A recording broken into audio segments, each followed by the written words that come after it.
মহিলাদের কাছে যাই হোক ভাবি তারাবি কয় রেখাত পড়বেন? মহিলারা একটু জামটাই দিয়ে কথা, এ শয়তান সর, জীবন ভরে 20 রেখাত ছড়িয়ে আসতেছি, এইভাবে কয় বিটিকে মুখ যাই দেয়। কয় 20 রেখাত থাকলেই পড়েন, নাই তো কোনো হানে। এমনি মহিলারা আলো রোজায় ফাঁকা, নামাজে ঢিলিয়া কথা কর না কা। মহিলারা রোজায় ফাঁকা, আমরা পুরুষরাই এক রোজায় একদিন রাখতে আমাকে জান্ডা বার হয়ে যায়। আর মহিলাকে যদি বলেন যে এক রোজায় একটা না 3 দিন পথে কিছু খাতি পারবে না, তাও মাজায় রুমাল বেঁধে রেডি হয়ে যাবে। না রোজায় পাকা, নামাজে ঢিলে। সেই মহিলারা যদি আইসে কয় যে তারাবির নামাজ 20 রেখাত না 8 রেখাত, যদিও প্রথম জানটা মারছে, আস্তে আস্তে দুর্বল হয়, কিন্তু তাই কি দেখাতে পারেন কিছু আছে? কয় যে এই যে বুখারী শরীফ নিয়েছি, বুখারী শরীফ টান দিয়ে বগলেতে বুখারী শরীফ একখান বারোয় দিয়ে দিছে। বুখারী শরীফের পাতা মোটে 6টা, 6 পাতা বুখারী শরীফ। ও বগল তোর বগলে এত, ভাই 60 খেন নিয়েছি বুখারী। বগলের তে বুখারী বেরোয় না, বগলের লোমটা নিছে, তাই তো বুঝতে পারি না। 6.5 টাকার বুখারী এই বেটা ভরায় সাইকুলাতে শুনে দেখ, একখানের গায়ে 5 কেজি ওজন, তুই 60 খেন বগলে আনিস কিভাবে? তাহলে বুখারীও জাল, কথা কর না কেন? মূল বুখারী এত বড়, ওর বগলে 60 খেন বুখারী, তাহলে বোঝা যায় ওটা জাল বুখারী। 2 নম্বর বুখারী আইনা দেশের মানুষের ধোকা দেয়। আর এক শ্রেণী সুবিধাবাদী ওই বুখারী খান পড়িয়ে দেখে যে তার ভিতরে 8 রেখাত লিখে থইছে, ওরাই লিখে থইছে। খুশিতে যাইয়া ইমাম সাহেব যখন 8 রেখাত পর্যন্ত যায়, হানাফি মাযহাবের অনুসারী সেও 8 রেখাতে সালাম ফিরানোর পরে গুলগুল করে বের হয়ে যায়। এ যাইস কে? কয় 8 রেখাত তো আছে, সুবিধাবান। কিরা কইছে? আমাকে বাড়ি বুখারী আছে, যাই দিয়েছে যে বুখারী ওই মহিলারে দিয়েছে, সে এক পাতা বলিয়ে চুলের বেটি ধুয়ে দিয়েছে, তার উপরে বিলে শুয়ে রয়েছে। বুখারীর অপমান করা, বেইজ্জতি করা একটা পার্টি বেরোছে আহলে হাদিস, কথা কোন ঠিক ঠিক না? 1 নম্বর দুকাবাজ। আপনাদের কাছে আসলেই এত তাড়াতাড়ি খান কে? বলবেন যে বাবা তুই এই বাড়ি বাড়ি ফেরি না রে বেড়াইয়া 2-3 মৌলবীর দলে নিতে পারিস নাকি? দেখ, এই মাওলানা নাসির সাহেবের ওয়াজ আমরা সালতানগর কান্দারা বেশি শুনি, লিয়াকত সাহেবের ওয়াজ শুনি, আইবি সাহেবের ওয়াজ শুনি, এই মাহমুদ সাহেব, হেলালুদ্দিন সাহেব আমাকে 2 মুরব্বী আছে, এই জোন সারিককে তোকে দলে নিতে পারলি, ওনরাই এক মাঠে বলে দিলি তুই জীবন ভরে চিল্লে যা পারবি, তার চেয়ে বেশি হয়ে যাবে ওই জায়গা। আমাকে বাদ দিয়ে ওই বাড়ি যা, দেখবেন যে ওই কুত্তর মতো ন্যাস ফাঁসার তলে দিয়ে দৌড়ে। কুত্তই সারেন্ডার করার পদ্ধতি জানেন না? কুত্ত সারেন্ডার করে কিভাবে? প্রত্যেক প্রাণীর সারেন্ডার পদ্ধতি আলাদা। মানুষের সারেন্ডার হাত উঁচু করিয়া অস্ত্র ছাড়িয়ে দেওয়া হলো মানুষের সারেন্ডার। আপনাকে লিখতে কাজিডাঙ্গা আছে জানেন, ডাল আর সরকিস ফেলাই দিয়ে না হলো সারেন্ডার। আর পাখির সারেন্ডার ডানা কাজ করে দৌড় মারে, ঠিক না? আর গরুর সারেন্ডার যে না পারে সে না কাগজে নাই নাই শুয়ে ভাই পারতেছি না আর মারিয়েন না। আর ক্ষুদ্র সারেন্ডার ন্যাজ নামাই দিয়ে দৌড়ি মারে, ঠিক কিনা? ওরে যদি খান এই মাহমুদ সাহেবের কাছে যা, লিয়াকত সাহেবের কাছে যা, কাবাসুর মাদ্রাসায় যা, ওই কুত্তর মতো ন্যাজ নামাই দিয়ে পালাবে। আর জীবনে কোনদিন 8 রেখাত তারাবির দাওয়াত দিতে আসবে না। চলে আয় আমাদের কাছে। নামাজ কয় ওয়াক্ত? জোর হলো না? তারাবি কয় রাকাত? জোর হলো না? 8 রেখাত। আরো জোরে 20 রেখাত, আরো জোরে 20 রেখাত। যদি কিয়ামতের ময়দানে নবী আলাইহিস সালাতু ওয়াস সালাম উম্মতরে ডেকে কয় তারাবির নামাজের হিসাবটা দিয়ে যাও, বসে রয়েছে, হুজুর তো নামাজের হিসাব নেছে, সুন্নতের হিসাব হুজুর নেবে, ফরজের হিসাব আল্লাহ নেবে। তো হুজুর আইসা বলতেছে এই ওয়াক্তীয় সুন্নত দাও, এরপর কয় তারাবির হিসাব দাও। হুজুর কয় রেখাত করে? হুজুর যদি বলেন যে 8 রেখাত করে জমা দাও, কয় রেখাত? আরে বুঝে নেন আগে। যদি বলেন 8 রেখাত করে জমা দাও, তাহলে আমরা যারা 20 রেখাত পড়ছে আমাকে কি কোনো টেনশন আছে? আমাকে 20-এর মধ্যে 8 আছে না? ওই 8 দিয়ে বললাম যে হুজুর আমার কিন্তু আলো 12 রয়ে গেছে, ওটা রাহি দাও আগে, ও অন্য কাজে লাগবে না। যদি হুজুর বলে এই 20 রেখাত করে জমা দে, আমরা নির্দ্বিধায় জমা দিয়ে দেব। তুই 8 রেখাত আলা যাবি কোন জায়গা? তুই 12 রেখাত আর কোথায় পাবি? ঠিক কিনা? আপনার ঢাকা যাইতে আসতে লাগবে 1000 টাকা। কত? 1000। একজনে কইছে 1000, একজনে কইছে 600, একজনে কইছে 2000। যে যে ভাবে যায় তার সেই রকম লাগে, ঠিক না? হুজুর সিলেটের থেকে আসছে ঢাকা, হুজুরের টিকিট ভাড়া গেছে 2600 টাকায় 1 সিট, আর আরেকজন আসে 600 টাকায়। একই জায়গার আর একই সিলেটের ঢাকা, গাড়ির পার্থক্য, সিটের পার্থক্য, বিভিন্ন পার্থক্য। 3500 নেছে, তাও হুজুরের দেশে 3500। আল্লাহ, তো এখন হুজুরের কাছে যদি জিজ্ঞেস করি যে সিলেট থেকে ঢাকা থেকে সিলেট আসতে কয় টাকা লাগে, হুজুর কি বলবে? 3,500 টাকা লাগবে বাসে। যে লোকটা লোকাল বাসে আইছে, খানিক ভ্যানে খানিক আইছে, খানিক লোকালে খানিক বিলার আড়ি দৌড়াইছে, তারপরে খানিক নৌকোয় যাইছে, এর সব মিলে লাগছে 150 টাকা। ও কি কবে? ও 150 টাকা কবে না? মূলে কয় টাকা লাগবে? এখন আপনি ঢাকা যাওয়ার জন্য 2000 টাকা নিয়ে রওনা দিচ্ছেন, যাইতে আসছে যদি 2000ই লাগে, ফাবিহা, আপনার পকেটে 2000 আছে, কোনো টেনশন নাই। আর যদি আপনার ঢাকা যাইতে আসতে 1000 টাকা লাগে, তাহলে আপনি 1000 টাকাতে ঢাকা যাতায়াত হবে। আসার সময় পদ্মার ঘাটে কয়টা খল্লা মাছ পাইছেন আর কয়টা তিলিয়ে খাজা পাইছেন বেচতেছে, তাই কয়টা পোলাপানের জন্য কিনে আনতে পারবেন, থাকবে পকেটে 1000। ঠিক কি ঠিক না? যদি আপনার ঢাকা যাইতে আসতে 3000 টাকা লাগে, নেছেন 2000, তাহলে আর 1000 টাকা গাবতলি ওই জায়গা থাল ভাইতে বসে খয়রাত করা লাগবে। আরে দুনিয়ার গাবতলি বসে খয়রাত করলে কেউ 2-4 আনা দেয়, হাসরের মাঠে গাবতলি বসে খয়রাত করলে 4 আনাও দেবে না। ইয়াউমা ইয়াফিরুল মারউ মিন আখিহি ওয়া উম্মিহি ওয়া আবি ওয়া সাহিবাতিহি ওয়া বানি লিকুল্লি ইমরিইম মিনহুম ইয়াউমা ইদিন শানুন ইউগিনি। যার যার চিন্তায় তার তার টেনশন, যার যার পাশা নিয়ে তার তার আমাবস্যা শুরু হয়ে যাবে। ওরে কেউ রে কেউ টাকা দেবে না, কেউ রে কেউ ভিক্ষে দেবে না, বাপে ছেলেরে দেবে না, স্বামী স্ত্রীকে দেবে না, ভাইতে বাইরে দেবে না, ও জায়গা কোনো ভিক্ষে খয়রাত চলবে না। কাজেই পরিমাণ মতো গুছাই নিয়ে যাও, হাসরের মাঠের জন্য রেডি হয়ে যাও। যদি তারা বিন নামাজ নবী 20 রাকাত নেয়, আমরা 20 রাকাত দেব সমান সমান। 20 রাকাতের বেশি নবী চাইবেন না। যদি নবী 8 রাকাত চায়, তাহলে আমি 8 রাকাত দেওয়ার পরে আমার 12 রাকাত থাইকে যাবে। কথা বলেন ঠিক কি ঠিক না? জীবন ভরে পড়ছিস তুই 8 রাকাত, নবী যদি 20 রাকাত চাই, তুই দিবি কোন জায়গা থেকে?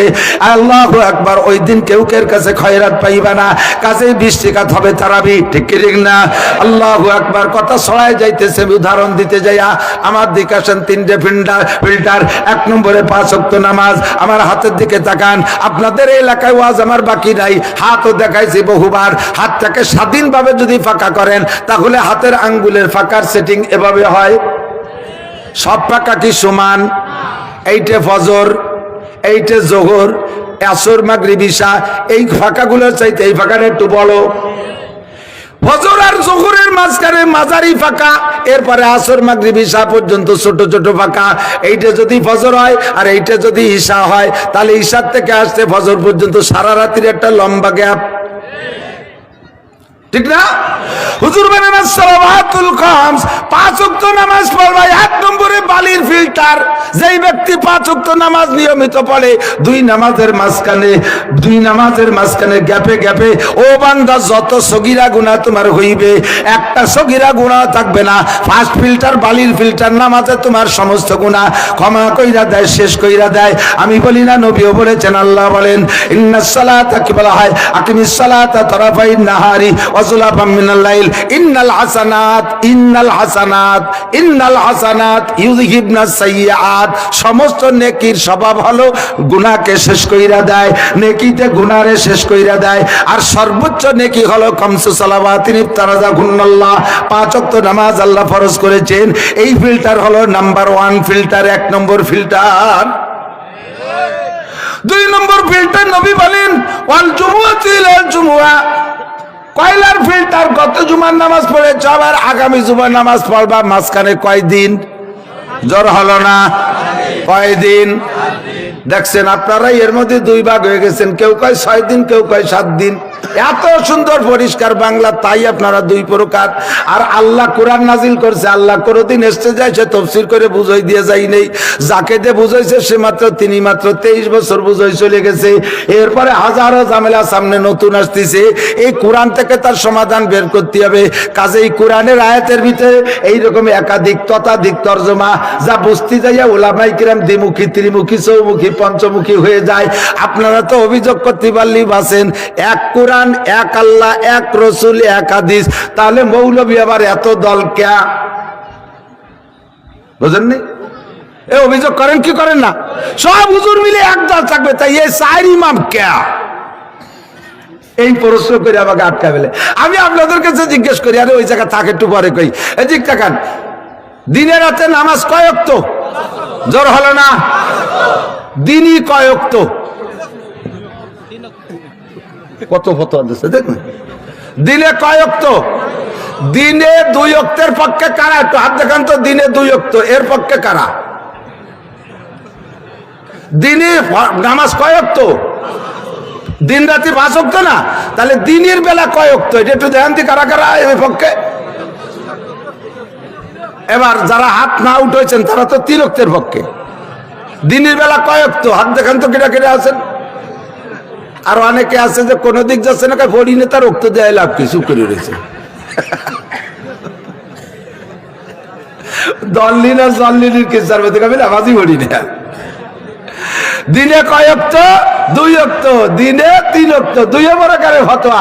জীবন ভরে নামাজ পড়লে দিনও চেনেন রাতও চেনেন, তাই আপনারা এর মধ্যে 2 ভাগ হয়ে গেছেন।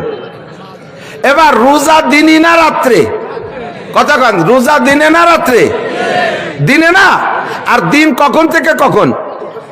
বেলা উঠা থেকে ডুবা। বেলা উঠা থেকে এটুকুর নাম দিন না? তাহলে দিনের বেলা রোজা, আর দিন হলো বেলা উঠা থেকে ডুবা। কাজেই বেলা উঠার 2 মিনিট আগে খাইলেও রাত্রে খাওয়া। এবার না কয় দিন হলো বেলা উঠা থেকে ডুবা, তাহলে বেলা উঠার আগে রাত। আর সেহরি খাতে রাত্রি, তাহলে বেলা উঠার 2 মিনিট আগে খাওয়া মানে রাত্রে খাওয়া। রোজা হবে? কে হবে না? তো রাত্রি খাইছি তো। তাহলে এবার শবে সাদেক, এবার দিনের মধ্যে কি আসবে? শবে সাদেকের পরের থেকে রোজা, তাই তো? শবে সাদেকের আগ পর্যন্ত শেষ করতে হবে। তাহলে শবে সাদেকের যদি দিন, রোজা যদি দিনে হয়, আর দিন যদি শবে সাদেকের হয়, আর ফজরের নামাজ শবে সাদেকের আগে না পরে? পরে। তাহলে এবার ফজরের নামাজ দিনে না রাত্রি? জীবন ভরে পড়িয়া এইভাবে ক্লাস করে সামনে বুঝাই দেওয়া লাগলো। ও দোস্ত, সামান্য চোখের সামনের জিনিস। হাজার হাজার ক্রিটিক্যাল আছে, সময় নাই বুঝতে পারলাম না। উসুলুল শাসি নুরুল আনোয়ার পড়াই আমি ক্লাসে এই মাহফিলি। হাজার হাজার ক্রিটিক্যাল আছে, যা জীবন ভরে ডাক্তার ইঞ্জিনিয়ার বিজ্ঞানী হয়েও কোরআন হাদিসের সেই জায়গা জীবনেও যাইতে পারবেন না, এত কঠিন। কাজেই সর্বক্ষেত্রে আলেম উলামাকে মানতে হবে, ঠিক কি ঠিক না? শরিয়াতের ব্যাপারে আলেম উলামাকে মানতে হবে। ইসলামের 2টা দিক, একটা হলো ফাজাইল আর একটা মাসাইল। একটা ফাজাইল আর একটা মাসাইল। প্রত্যেকটা জায়গায় এরকম ফাজাইল আর মাসাইল আছে, এদিক বুঝতে হবে, খেয়াল করেন। নামাজের একটা ফাজাইল আছে। ফাজাইল মানে কি? নামাজ পড়লে লাভ কি?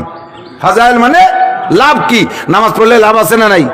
1 নম্বর ফজিলত, 1 নম্বরটা বলি। হুজুর বলেন, মান হাফাজা আলাস সালাওয়াত আকরামাহুল্লাহ বিখামসি খিসাল। যেই ব্যক্তি 5 ওয়াক্ত নামাজ পড়ে, আল্লাহ তাআলা তারে কয়টি পুরস্কার দেয়? এলো ফজিলাত। এই পুরস্কারের নাম শুনলে আমরা ইবাদতের মধ্যে, নামাজের মধ্যে নামিয়ে পড়বো। এই জন্য ফজিলাত বলেছেন, মান হাফাজা আলাস সালাওয়াত আকরামাহুল্লাহ বিখামসি খিসাল। যেই ব্যক্তি 5 ওয়াক্ত নামাজ পড়ে, 5টি পুরস্কার দেওয়া হয়। 1 নম্বরে ইরফান হুজিকুল আইশ, দুনিয়ার অভাব থাকে না। ও আযাবুল কবর, কবর আযাব হয় না। 3 নম্বরে ইউতিহিল্লাহু কিতাবাহু বিয়ামিনিহি, হাসরের মাঠে ডান হাতে আমলনামা দেওয়া হবে। 4 নম্বরে ইয়ামুরু আলাস সিরাতে কাল বারক, বিদ্যুৎ গতিতে পুল সিরাত পার হয়ে যাইবে। 5 নম্বরে বায়াদখুলুল জান্নাতা বিগাইরি হিসাব, বিনা হিসাবে জান্নাতি। জোরে কন্না সুবহানাল্লাহ। এইটা হলো নামাজের ফজিলাত। এবার নামাজের মাসাইল কি? নামাজে 13 ফরজ। জোর হলো না? কয় ফরজ? নামাজে কয়টি ওয়াজিব? 14টা। জোর বলেন কয়টি? 2 রাকাত নামাজে 28টি সুন্নতে মুআক্কাদা। দাঁড়ানোর মধ্যে 7টা, রুকুর মধ্যে 7টা, সিজদার মধ্যে 7টা, বসার মধ্যে 7টা। ছোট বড় মোট মিলাইয়া সুন্নত হলো 51টি। এই হলো নামাজের মাসাইল। নামাজ ভাঙ্গার কারণ 19টি। নামাজ ভাঙ্গার কারণ কয়টি? 19টি। এ হলো ফাজা, আগে বলছি ফাজাইল, এ হলো মাসাইল। এবার ওযুতে আসেন। ওযুর ফজিলত কি? একবার যদি বান্দা ইমানের সাথে ওযু করে, তাহলে তার শরীরের অঙ্গ প্রত্যঙ্গ, যে কয়টা অঙ্গ যে মানুষে গুনাহ করে, ওই কয়টা অঙ্গই ওযুর মধ্যে ধোয়া মোছা লাগে। কতক্ষণ ঠিক কি ঠিক না? মুখ দিয়ে, চোখ দিয়ে, এইটুক দিয়ে গুনাহ করে, কাজে এইটুক দিয়ে ফেলছি, দোয়ার সাথে সাথে গুনাহ সাফ। হাত দিয়ে এইটুক দিয়ে গুনাহ করি, হাত ধুইছি, হাতের থেকে গুনাহ সাফ। মাথার মধ্যে গুনার ক্রিমিনালি বুদ্ধি আটাই, এই জন্য মাথা মুছে ফেললি গুনার সব সাফ, মাথা থেকে সাফ। পাউ দিয়ে হাঁটে গুনার জায়গা যায়, পাউ দিয়ে ফেললি গুনাহ সাফ। জোরে কন্না সুবহানাল্লাহ। এই হলো আপনার গুনাহ ওযুর ফজিলাত। এবার ওযুর মাসালা কি? ওযুতে 4 ফরজ, ওযুতে 10টি সুন্নাত, ওযু ভাঙ্গার কারণ 7টি। এই হলো মাসালা।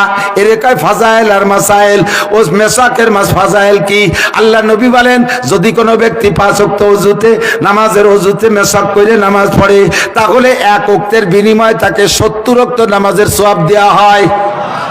যেই ব্যক্তি তিক্ত গাছের ডাল দিয়া দুনিয়ার ফাজাইল আর আখিরাতের ফাজাইল একসাথে দাঁড়াবে, একসাথে কই দোস্ত, ধারাবাহিকতার সময় নাই, সময় কমে গেছে। দুনিয়ার ফজিলত কি? যে লোকটা তিক্ত গাছের ডাল দিয়ে মেশাক করে নিয়মিত, ওই লোকটার দাঁতের রোগ হয় না, ওই লোকটার চোখের পাওয়ার বৃদ্ধি পায়, ওই লোকটার হজম শক্তি বৃদ্ধি পায়, পেটের পীড়া থেকে মুক্তি পায়। 4 নম্বরে ওই লোকটার সেক্স পাওয়ার, যৌন শক্তি বৃদ্ধি পায়। এইগুলো হলো তার শারীরিক ফাজাইল। আর তার আধ্যাত্মিক ফাজাইল হলো নামাজ হবে 70 গুণ সওয়াবওয়ালা। আর সর্বোপরি ফাজাইল হলো যে লোকটা নিয়মিত মেশাক করে, ওই লোকটার মরণের সময় কলেমা নসিব হবেই হবে। এ হলো ফাজাইল। এবার মেশাকের মাসাইল কি? মেশাকটা হইতে হবে স্বাভাবিক তিক্ত গাছের, 1 নম্বর মাসালা। 2 নম্বরে কেনি আঙ্গুল সমপরিমাণ কমপক্ষে মোটা হবে। 3 নম্বরে এই বিঘেতের 1 বিঘেত বৃদ্ধাঙ্গুল থেকে শাহাদত আঙ্গুলের মাথা পর্যন্ত বানানোর সময় ওরে চাবাতি চাবাতি খিল হয়ে যায়, সেটা হলো পরে বানানোর সময় একটুক বানাতে হবে। 3 নম্বর 4 নম্বর মেশাক চাবাইয়া ডান পাশ থেকে বাম দিকে যাইতে হবে খাড়া হবে। এই হলো মেশাকের মাসআলা। প্রত্যেকটা জায়গায় এরকম ফাজাইল আর মাসাইল আছে। তাড়াহুড়া করে কইতেছি, সময় কম বিদায় সাবানু ছাড়া গিলতিছে, একটু খেয়াল করেন, ভালো করেন। আল্লাহ রমজান মাসের ফজিলত কি? আল্লাহ নবী বলেন, আল্লাহ পাক নিজেই বলেন, ফামান শাহিদা মিনকুমুশ শাহরা ফালইয়াসুম আমান কানা মারিদান আও আলা সাফারিন কুতিবা আলাইকুমুস সিয়ামু কামা কুতিবা আলাল্লাযিনা মিন ক্বাবলিকুম লাআল্লাকুম তাত্তাকুন। একটু জোরে কান সুবহানাল্লাহ। ও বান্দা, তোমাদের উপর রোজা ফরজ করা হয়েছে যেমন ফরজ করা হয়েছিল আগের মানুষের উপরে। কথা একটু না বললি তো হয় না। তাড়াতাড়ি আমি ঘন হয়ে যাচ্ছি এখন, তাড়াতাড়ি খেয়াল, এদিক খেয়াল করেন। সব ইবাদতের জন্য, কোন ইবাদতের জন্য আল্লাহ পূর্বের রেফারেন্স দেয় নাই। খেয়াল করেন নাই, বোঝেন নাই? খুব কান খাড়া করে এ কথা কি কোন জায়গা আছে? তোমরা নামাজ পড়ো, তোমাদের পরে নামাজ ফরজ করা হয়েছে যেমন আগের মানুষের উপরে নামাজ ফরজ করা হয়েছিল। নামাজে এভাবে বলা হয়নি আকিমিস সালাত ফাজদামির বিনে পড় নামাজ, ডাইরেক্ট অ্যাকশন। ওয়াতুজ যাকাত, আগের বেটারা জাকাত দিচ্ছে সেইরকম তুমি দাও, এ কথা বল নাই। তোর মাল হইছে জাকাত দে, নোটক বা টুসকুট, কথা কমিনে দিতেই হবে, ঠিক না? বলে নাই যে আগের মানুষের মতো দাও। কুরবানি ফাসাল্লি লিরাব্বিকা ওয়ানহার, কোনো কথা নাই, কুরবানি করো, মাল হইছে কুরবানি করো। এ কথা বলে নাই যে আগের মানুষ যেমন কুরবানি করছে তুমি এরকম করো। বলে নাই যে আগের মানুষ যেমন হজ করছে তুমি এরকম করো। কিন্তু রোজার ব্যাপারে আল্লাহ কয় তোমাদের উপরে রোজা ফরজ করা হয়েছে, মন খারাপ করো না, এরকম আগের মানুষের জন্য করা হয়েছে। কারণ সব ইবাদতের মধ্যে রোজা একটু কষ্ট বেশি। কথা কয় না কেন? ডাক্তারের কাছে গেলে যদি সিরাপ দেয় ওষুধ, আপনারা কি কোনোদিন কইছে ডাক্তার খাও সিরাপ খাও? আগে অনেক মানুষ এরকম সিরাপ খাইছে, তুমি ওরকম খাও, এ কি কয়া লাগে? সিরাপ দিলি কয় কি মুটকি মুটকি খাবো না, পুরোটা একবারে খাবো। মিঠে সিরাপ কাজে অল্প একটু খাবো না, একবারে মেরি দেবো, ঠিক কি ঠিক না? ছোট ছোট বড়ি দেশে এ জায়গা কি বলা লাগে? খাও, অনেক মানুষ বড়ি খাচ্ছে, খাও, এ কি বলা লাগে? কিন্তু ইনজেকশনের সময় আসলি আমি মরে যাবো, তো ইনজেকশন নেবো না। শেষে কয় কি, আরে এই দেখ 30 জন ইনজেকশন নিয়ে বসে রয়েছে।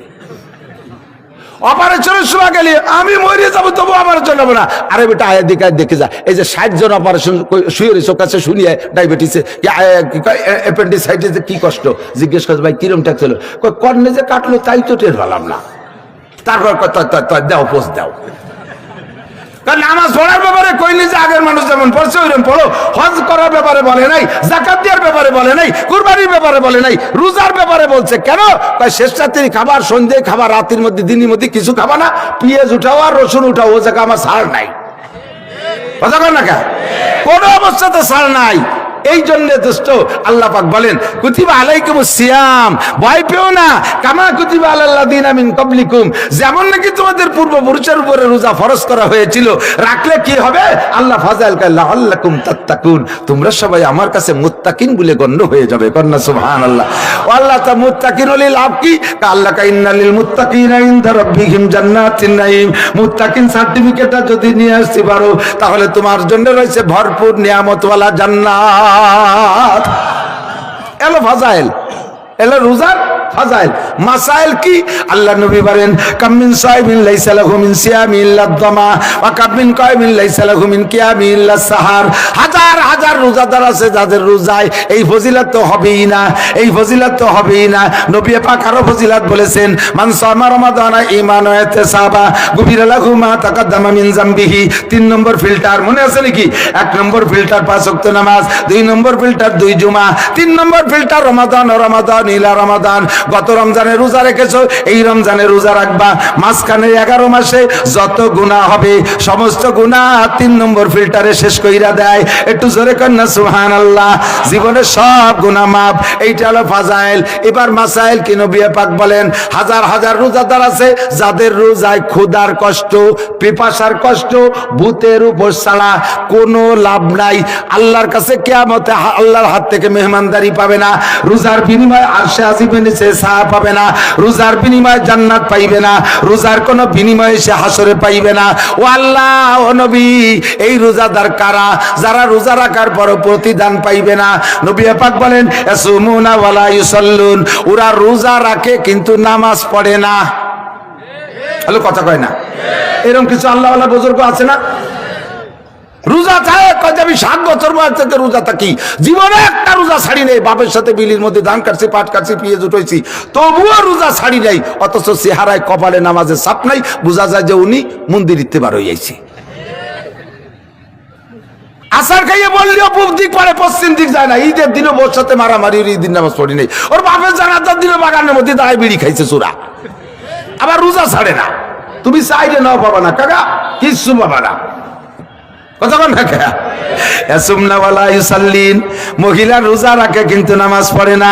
এরকম ভালো ভালো মহিলা সমাজে আছে না নাই? রোজা থাকে নামাজ পড়ে না, কোনো প্রতিদান নাই। ইয়াসুমুন ওয়ালা ইয়াস্তানিবুনাল হালাল আনিল হারাম।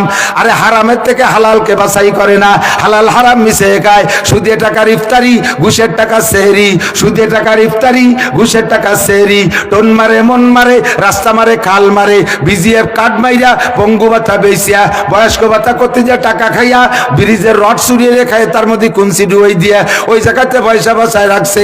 এরপরে করোনা ভাতার টাকা খাইছে। এরপরে রাস্তার পিজ আর খোয়া মারিয়ে দিয়ে সে জায়গা মাটিয়ে তাই গুড্ডলি মুলে থুই আইছে। বস্তা বইরে টাকা আইনা সৌদি আরবের থেকে খেজুর, আরে সৌদি আরবের থেকে উটির গোস্ত আইনা, দুম্বার গোস্ত আইনা, সুন্দরবনের থেকে হরিণীর গোস্ত দিয়ে সব বানাইয়া মৌলবীকে 500 পীররে মিলে খাইছো। আল্লাহ বাসালি সাইডে নাও পাবা না, এর ভুটো পাইও পাবা না। শূন্য হাতে উঠবা, ইফতারিতে কোনো দাম নাই। তো রোজা আল্লাহ গ্রহণ করবে না। ইয়াসুমুনা ওয়ালা ইয়াস্তানিবুনাল হালাল আনিল হারাম ওয়ালা ইয়াস্তানিবুনাল হারাম আনিল হালাল। হালালের থেকে হারামকে, হারামের থেকে হালালকে পার্থক্য করে না। আশের বাচ্চার মতো খালি গিলতি তালে থাকে। আশের শামুকটা দেখছেন না? আচ্ছা কি শামুক আস্তে আস্তে সবাই সবাই খায়, দই দিয়ে গিলে ফেলায়। এই হারাম করে চল আশের বাচ্চার মতো সাবানু সারা গেলে, ঠিক ঠিক না? তোর রোজায় 5 পায়েরও দাম নাই। এবার হলো মশলা পাওয়া শুরু করছি। মশলাটা একটু কড়া হয়, কঠিন হয়, আর ফজিলত বড়, শুনতে পারি মজা লাগে। ইমাম আহমদ ইবনে হাম্বল রাহমাতুল্লাহ বলেন তাসাহালনা বিল ফাজাইল ওয়া তাহাক্কাকনা বিল মাসাইল। ফজিলত বলার ব্যাপারে আমাদের উন্মুক্ত ছেড়ে দিয়েছে, বলো বাড়াই ছাড়াই ক, যাতে মানুষ আসে। মশলা বলার ব্যাপারে খুব কড়া। হুজুর ফরজ 4টে, 4.5 কোয়া জায়েজ নাই, 3.5 কোয়া জায়েজ নাই। নামাজের ফরজ 13টি, 13টাও কোয়া জায়েজ নাই, পুরো 13টাই বলতে হবে। কতক্ষণ ঠিক না? নামাজ ভাঙ্গার কারণ 19টে, ও জায়গায় 18টা কলি দাঁত ফেলাই দেবে, আবার 20টে কলিও চড়াই টান ছিঁড়িয়ে ফেলাই দেবে। ওরে যা আছে তাই, অন্যদিকে ওটা বাড়ানো ছাড়ানো হবে না। 3 ফিল্টার। কয় ফিল্টার? 1 নম্বরে 5 ওয়াক্ত নামাজ, 2 নম্বরে 2 জুমা, 3 নম্বরে রমজান টু রমজান। গত রমজান এই রমজান রোজা রেখেছেন, মুকাফফিরাতুম মা বাইনাহুন্না। এই 2 ইবাদতের মাঝখানে যত গুনাহ, সমস্ত গুনাহ এই ইবাদতে ধ্বংস করে দেয়। ফিল্টার হয়ে গেছে, পরিষ্কার হাদিস। এবার ঈদের দিন সকালবেলা ঈদগাহে যাবেন, নামাজ পড়ে বাড়ি আসবেন। কায়াউমিন ওয়ালাদাতহু উম্মুহু। ওই লোকটা গুনাহ থেকে পরিষ্কার হয়ে বাড়ি ফেললো, কেমন যেন তার মা আজকে নবজাতক বাচ্চাকে ডেলিভারি করলে যেমন নিষ্পাপ হয়ে যায়, ওই রকম নিষ্পাপ হয়ে বাড়ি গেছেন। কারণ 3টে ফিল্টার হয়ে গেছে। আয়রন খাইছে, আর্সেনিক খাইছে, লবণ খাইছে, বালির ফিল্টার নামাজ, কয়লার ফিল্টার 2 জুমা, আর লাস্টে পাথরের ফিল্টার রমজান। 3 ফিল্টার করার পরে মুসলমান যদি মারা যায়, বিনা হিসাবে কিয়ামতে হাসতে হাসতে জান্নাতে চলে যেতে পারবেন। আল্লাহ তাআলা কবুল করে বলেন আমিন। এখন পেঁয়াজের সিজন আসছে না? রমজান পড়ে গেছে পেঁয়াজের ভিতরে। পেঁয়াজের কারণে রোজা রাখবেন না, নিয়ত আছে তো এরকম? হ্যাঁ, কথা কয় না। বরকত শেষ, বরকত শেষ। দুপুর পর্যন্ত কাজ করবেন, বিকেলে কাজ করবেন না। হুজুর তাহলে কি পিএসকে আপনি উঠে দিয়ে যাবেন নাকি? আমি উঠোবা না রে মনা, তুমি উঠোবা, সন্ধ্যে পর্যন্ত উঠোবা, রোজা না থাকিয়া। এবার পিএস তো তোমার কাজ ফুসাই গেল, বাড়ি নিয়ে গেলে পিএস, আল্লাহ বাসালি ওই পিএসের কাম শেষ। এমন গন্ডগোল একটা লাগাই দেবে আল্লাহ, কায়দা হয়ে দিয়া পিএস বেচে, ঘর বাড়ি বেচে, লাস্টে সে জমি বেচেও দিয়ে সত্যি পারবা না। এবার বরকত কোন জায়গায় দিয়ে যায় খুঁজে দেওয়া হবে। আর দুপুর পর্যন্ত কাজ করবা, পিএস কদিন বেশি পর্যন্ত উঠাও। এই পিএস ঘরে রাখবা, মারামারি থাকবে না, ডাক্তাররে দেয়া লাগবে না, চোর ডাকাতরে দেয়া লাগবে না, পুলিশ দারোগারে দেয়া লাগবে না, কোনো উকিল মুক্তারে দেয়া লাগবে না। সারা বছর আল্লাহ বাসালি পিএস এর কাজে লাগাইবেন, লাস্টে পিএস বেচা টাকা দিয়ে ইনশাআল্লাহ হজ আর উমরা করতে পারবেন। আল্লাহ তাআলা আমাদের কবুল করুক, সবাই বলেন আমিন। এই রমজানে পিএস উঠাবো। আরেকটা কথা মনে রাখবেন ও দোস্ত, এই কওমি মাদ্রাসাওয়ালার আপনাদের কাছে কালেকশনে আছে, হুজুরের কাছ থেকে শুনেছি, অথবা সরাসরি কিতাবে দেখেছি, অথবা কোনো মুরব্বীর কাছ থেকে শুনেছি। তবে রেওয়ায়েত সহি, দারুল উলুম দেওবন্দ মাদ্রাসা যখন শুরু করে তখন তো এই ব্রিটিশের সময়, ব্রিটিশের সাথে লড়াই করে মাদ্রাসা, সরকার কোনো চাইলে না, পয়সাও দেয় না। এখন এই অভাবানটনের ভিতরে মাদ্রাসার ছাত্ররা বোর্ডিংই খায়, খাবে কি? আমাদের বাংলাদেশে মুষ্টি চাউল উঠায়, আর ওই ভারতে ওখানে এলো মুষ্টি আটা উঠায়, মুষ্টি আটা উঠায়, সকালবেলা কালেকশন করে, শুক্রবারে একদিন আটা কালেকশন করে, তাই দিয়ে সপ্তাহ চালায়। এক বড় লোক ঈসা দেখিয়া নানুতুবি রহমতুল্লাহকে বলছেন যে হুজুর, আলেম তালবি আলিম আল্লাহ দিনের ধারক বাহক, ইরাই সপ্তাহে সপ্তাহে ভিক্ষা করে বেড়াবে, দাঁড়ে দুয়ারে দুয়ারে যে ঠ্যাং ভেঙ্গে দাঁড়ায় থাকে, আমার ভাল লাগে না হুজুর, এই বন্ধ করা যায় কিভাবে? হুজুর কয় মিয়াতে খাওয়াবো কি, রাতে মুষ্টি এটা আইনি, তাই সপ্তাহ বই একটু ধুয়ে মুছে খায়, কি করবো কও? কয় হুজুর আপনার সারা বছরে কয় মণ আটা লাগে তাই হিসাব দেন। কয় কেন? কয় সারা বছরে সম্পূর্ণ আটা আমি দিয়ে দেবো। আল্লাহু আকবার। বড় মনের মানুষ না, এরে আমরা পাইলে সুমো দেব না, সাথে সাথে মানিয়ে নেব না? তাই বোর্ডিং ম্যানেজার কালকে থেকে ছাত্রদের এই খয়রাত করতে নামাবা না, এই সারা বছরের আটা এসে গেছে, আমরা এই বলে বন্ধ করে দেবো। নানুতুবি রহমতুল্লাহকে, বাবা তোমাকে স্বাগতম জানাই, তুমি দিতে থাকবা, সেটা তোমার ব্যাপার, তবে আটা কালেকশন বন্ধ করবো কিনা এটা আমি এখন বলতে পারছি না, কালকে রাত্রে আমার একটা মিটিং আছে, কালকে বলবো। মিটিং কার সাথে? মাদ্রাসার কমিটির সাথে না, হুজুরদের সাথে না, যারা আটা দেয় তাদের সাথে মিটিং করবো যে এই আটা বন্ধ করলে তারা খুশি না বেজার। সর্বপ্রথম এই পাশে এক বুড়ির কাছে যে বলছে, বুড়ি আল্লাহ আমাকেও কপাল ভালো করে দিয়েছে, তোমাকেও ভালো করে দিয়েছে, আর তোমাকে আমাকে তালবি আলিমরা শুক্রবারে বিরক্ত করবে না। আমার এক বড় লোক এসে সারা বছরের আটা দিয়ে দিয়েছে, আর ভিক্ষা করতে কালেকশন করতে আসবে না। এই ব্যাপারে তোমরা কি খুশি হয়েছো? তো বুড়ি খটখট করে কান্দে, তুমি তোমার বড় লোক হুজুরকে নিয়ে বেচতে যাও, আমরা গরিব মানুষ মূর্খ মানুষ বেচতে যাবো না? তালি আমরা নামাজ কালাম পড়তে পারি না, কোরআন কিতাব পড়তে পারি না, ইবাদত বন্দেগী করতে পারি না, সামান্য এক মুঠ আটা রাখি দেই, শুক্রবারে তোমার হুজুরকে দেই, এই আশা যে তারা খাইয়ে আমাকে ধরে দোয়া, আর সেই দোয়ায় বেচতে যাবো। আর তুমি তোমার বড় লোকের আটা ভাই আমাকে বেচতে যেতে দিবা না, আমাকে আটা নিবা না, বুঝছি তুমি আমাকে বেচতে যেতে দিবা না, ঠিক আছে যাও, তুমি তোমার বড় লোকের হুজুরকে নিয়ে বেচতে যাও, আমরা গরিব মানুষ জাহান্নামে পড়ে থাকি। নানুতুবি রহমতুল্লাহ কেন্দ্রে দিয়েছে, বুড়ি চলবে। ওই রকম বড় লোক যদি হাজারো আসে, আর কিয়ামত পর্যন্ত দারুল উলুম দেওবন্দের কন্টাক্ট নাই, যা আটা চাল ধান যা লাগবে সব দিয়ে দেবো, তবু আমার কালেকশন চলবে। আমার এই একমোট কালেকশনের মাধ্যমে আমার এলাকার সাধারণ পাবলিকরা জান্নাতের ওসিলা, জান্নাতের সামান জোগাড় করে। কথা বলেন ঠিক ঠিক না? ও বাবারা রাগ করেন না, পেঁয়াজ আল্লাহ দেয় আবার আল্লাহ নিয়ে যায়, ফসল আল্লাহ দেয় আল্লাহ নিয়ে যায়। সিলিগি থেকে পয়সা কবর হয়ে গেল 2 বছর আগে, মনে আছে না? 250 টাকা পেঁয়াজের কেজি হয়ে গেল, সিলিগি রাখছেন প্রত্যেক বছর রাখেন, সেইবার কেন পচলো? আল্লাহ পাক দেখায় ছাড়িয়ে দেয়, আল্লাহ পাক বুঝোই দেয়। এই জন্য কৃপণতা করবেন না। মাদ্রাসাওয়ালারা আসবে, বিভিন্ন মাদ্রাসাওয়ালারা আসবে, তাদেরকে পেঁয়াজ দেবেন এবং ভালোটা দেবেন। কাটা পেঁয়াজ, ছোট পেঁয়াজ, রিজেক্ট পেঁয়াজ, বাতিল পেঁয়াজ, সিটে পেঁয়াজ, আগাইলে পেঁয়াজ, মাইটে পেঁয়াজ, খেজু পেঁয়াজ, এই আজে বাজে পেঁয়াজ দেবেন না। তাহলে কিন্তু আল্লাহ কাজে আর একটা বছর অপেক্ষা কর, তোরে আমি কান্দায় ছেড়ে দেবো, বিলিয়ে নিয়ে শখে আইনি তোরে আমি কান্দায় ছেড়ে দেবো, পেঁয়াজের অনেক কাছেই বসাতে দেবো না তোরে। এ আল্লাহ পারে কি পারে না? কথা বলেন পারে? হিসাব করে 40 ভাগের 1 ভাগ বের করে ইনশাআল্লাহ আমরা যত মাদ্রাসা থেকে আসে দেব। আর আলজার আহাক্কে বিসাকাবিহি, প্রতিবেশী সবচাইতে বেশি পাওনাদার।